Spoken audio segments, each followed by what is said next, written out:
آج کے ہندوستانی سیاسی منظر نامے پر اگر ہم ذرا گہرائی سے نظر ڈالیں تو ایک عجیب اور افسوسناک حقیقت ہمارے سامنے آتی ہے۔ یہاں کا ہر سیاسی لیڈر، چاہے وہ راہل گاندھی ہو، تیجسوی یادو ہو یا کسی بھی پارٹی کا چہرہ، جب بھی الیکشن کا موسم آتا ہے تو ان کے قدم مساجد، خانقاہوں، مدرسوں اور بزرگوں کی چوکھٹوں پر جا پڑتے ہیں۔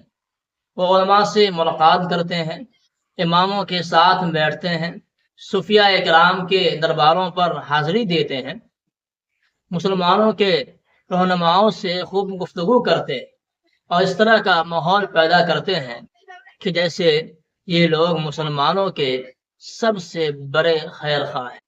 مگر جیسے ہی انتخابات ختم ہوتے ہیں اور حکومت سازی کی باری آتی ہے تو ہی مسلمان جن سے ملاقاتیں کی گئی، جن سے وعدے کیے گئے، ان کو اکثر بھلا دیا جاتا ہے۔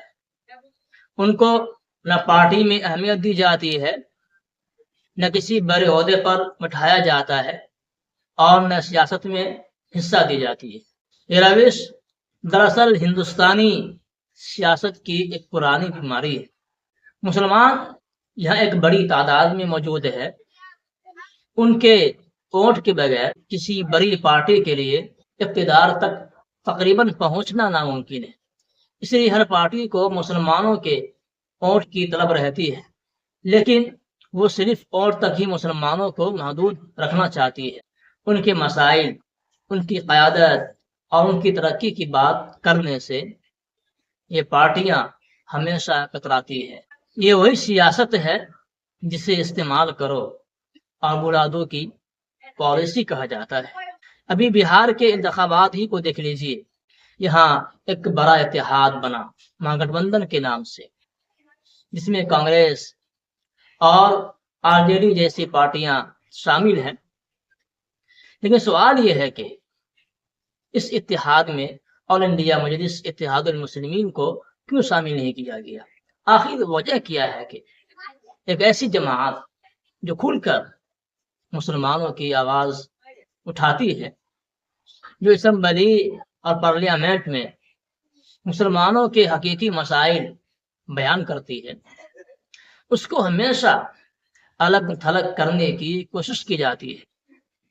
صاف ظاہر ہے کہ بڑی پارٹیاں چاہتی ہے کہ مسلمان صرف ان کے ووٹ بینک بنے رہے، مگر ان کے اندر سے نکلنے والی قیادت کو وہ برداشت نہیں کر سکتی ہے۔ انہیں ڈر ہے کہ اگر مسلمانوں کی اپنی قیادت مضبوط ہوگی تو وہ اپنے ووٹ کی قیمت بھی مانگیں گے اور سیاسی برابری بھی طلب کریں گے۔ یہی وجہ ہے کہ اویسی صاحب کی پارٹی کو کبھی بھی کسی بڑے اتحاد میں جگہ نہیں دی جاتی۔ یہ رویہ حقیقت میں نہ صرف جمہوریت کے اصولوں کے خلاف ہے، بلکہ مسلمانوں کے ساتھ کھلی ناانصافی ہے۔ یہ کہاں کا انصاف ہے کہ اور تو مسلمانوں کا لیا جائے گا مگر ان کو فیصلہ سازی سے باہر رکھا جائے۔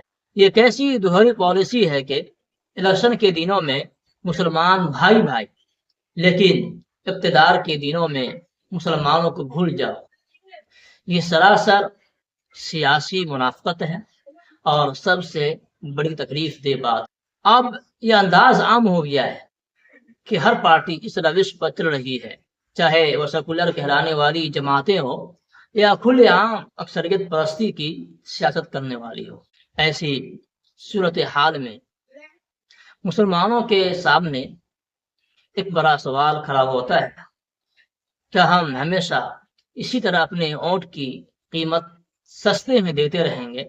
کیا ہم صرف جلسوں میں لیڈروں کی تقریریں سن کر خوش ہوتے رہیں گے اور اپنی قیادت کو آگے بڑھانے کی کوشش نہیں کریں گے؟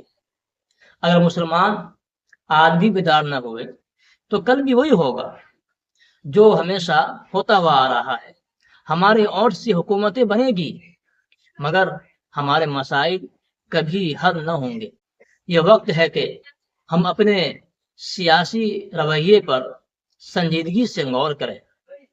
ہمیں اپنی قیادت پر اعتماد کرنا ہوگا اور ان رہنماؤں کو آگے لانا ہوگا جو ہمارے درد کو سمجھتے ہیں اور ہمارے لیے آواز بلند کرنے کا حوصلہ رکھتے ہیں۔ ہمیں ان پارٹیوں کے دوہرے رویوں کو پہچاننا ہوگا، جانچنا ہوگا، جو صرف ہماری تعداد کو گنتی کا ہتھیار سمجھتی ہے لیکن اقتدار میں ہمیں شریک کرنے سے کتراتی ہے۔ اگر ہم نے اپنی سمت درست کر لی تو نہ صرف یہ کہ ہماری سیاسی طاقت بڑھے گی بلکہ ہماری آئندہ نسلیں بھی اس غلامی کی سیاست سے آزاد ہو سکے گی۔ لیکن اگر ہم نے پھر سے جذبات میں آ کر